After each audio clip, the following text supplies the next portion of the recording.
नमस्कार मैत्रिणींनो, रंजना किचनमध्ये तुमचं अगदी मनापासून स्वागत आहे. आज आपल्याला बनवायचे आहे चटकदार, तोंडाची चव वाढवणारी, ताटात ठेवली तर 2 भाकऱ्या नक्कीच जास्त खाल इतकी भन्नाट रेसिपी.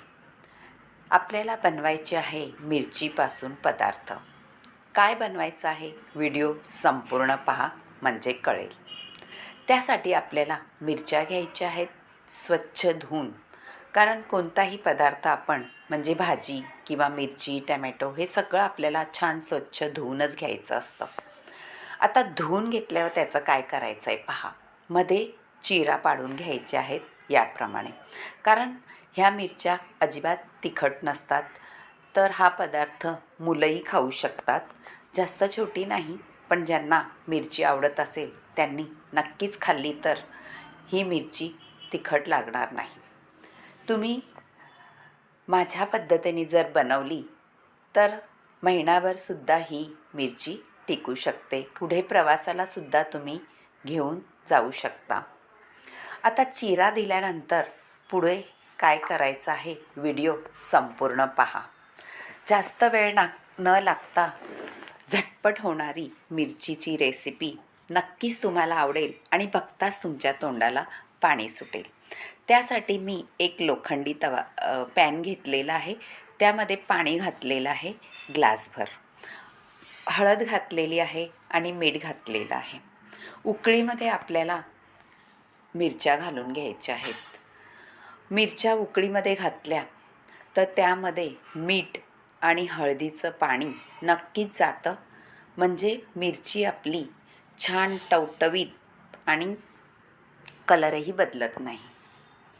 तुम्ही कधी पाहिले का न कलर बदलणारी मिरची? नक्की करून पहा. आता त्याच पॅनमध्ये आपल्याला जिरं, धणे आणि बडीशेप हे सगळं व्यवस्थित भाजून घ्यायचं आहे.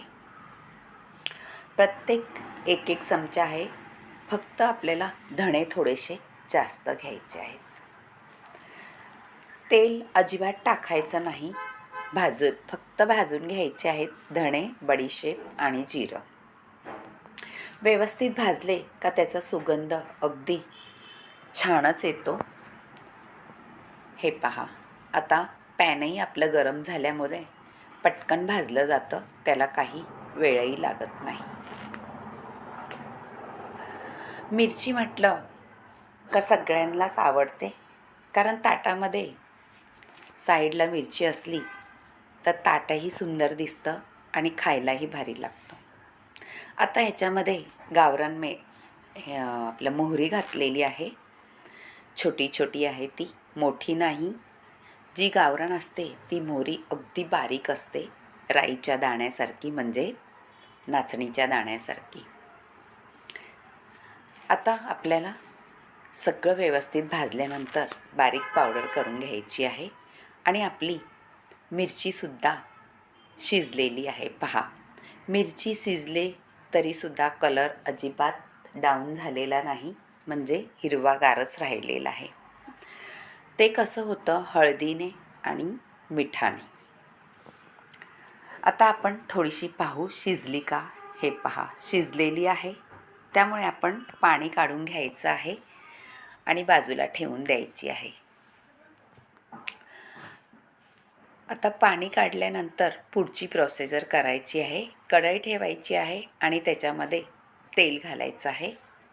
तेल थोडंच घालायचं आहे. आपण पाण्यात शिजवल्यामुळे जास्त तेल लागत नाही. आता तेल गरम झाल्यानंतर आपल्याला त्यामध्ये फक्त जिरं घालून घ्यायचं आहे फोडणीसाठी, आणि खमंग सुगंध सुटण्यासाठी आपल्याला हिंग घालायचं आहे. आणि हिंग थोडा तडतडायला लागला फोडणीमध्ये का आपल्या मिरच्या घालून घ्यायच्या आणि तेलामध्ये छान परतून घ्यायच्या. मैत्रिणींनो, इतकी सुंदर ही रेसिपी होते का तुम्हाला नक्कीच करून ठेवाल आणि कधीही खावंसं वाटलं तर तुम्ही खाऊ शकणार. पहा, तुम्हाला ही रेसिपी जर आवडत असली तर नक्कीच करा आणि रंजना किचनला लाईक करा, शेअर करा, कमेंट करायला विसरू नका आणि सबस्क्राईब करा. आता तेलात आपल्या मिरच्या घोळवल्यानंतर मीठ वरून टाकायचं आहे चवीनुसार. तुमच्या अंदाजाने घाला, जास्त खारटही नको आणि अळणी नको. मिरच्या म्हटल्या का मीठ हे आलंच.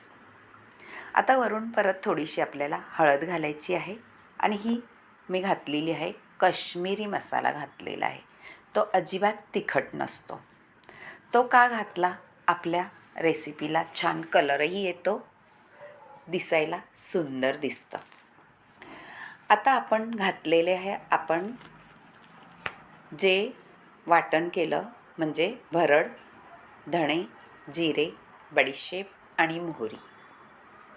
याची थोडी भरड करायची, अगदी बारीक पावडर करायची नाही. म्हणजे ते दाताखाली आलं का मिरचीसोबत खायला अगदी अप्रतिम लागतं. आता आपल्याला थोडं झाकण ठेवून घ्यायचं आहे, म्हणजे सगळे मसाले आपल्या मिरचीला लागले जातात.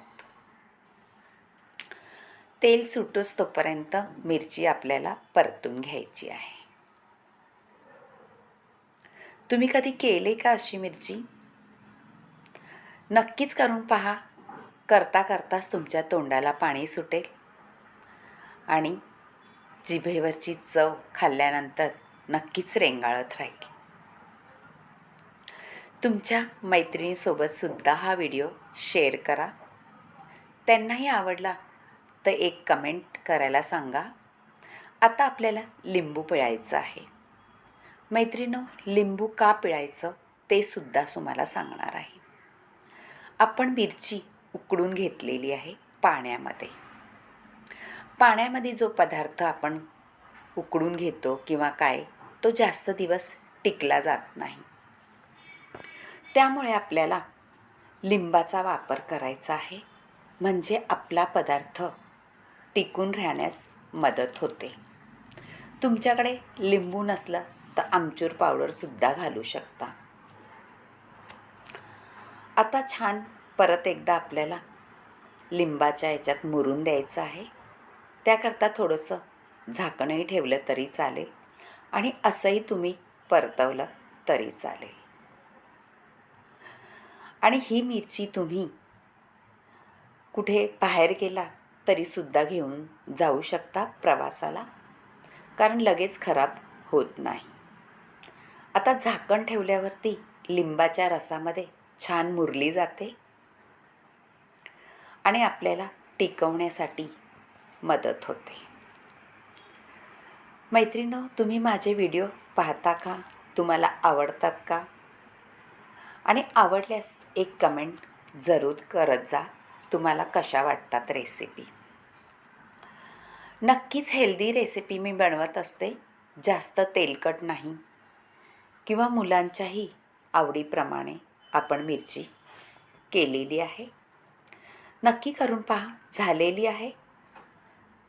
आपल्या खरंच जिभेची चव तर वाढवेल, पण जिभेवर चवही रेंगाळत राहील अशी रेसिपी झालेली आहे.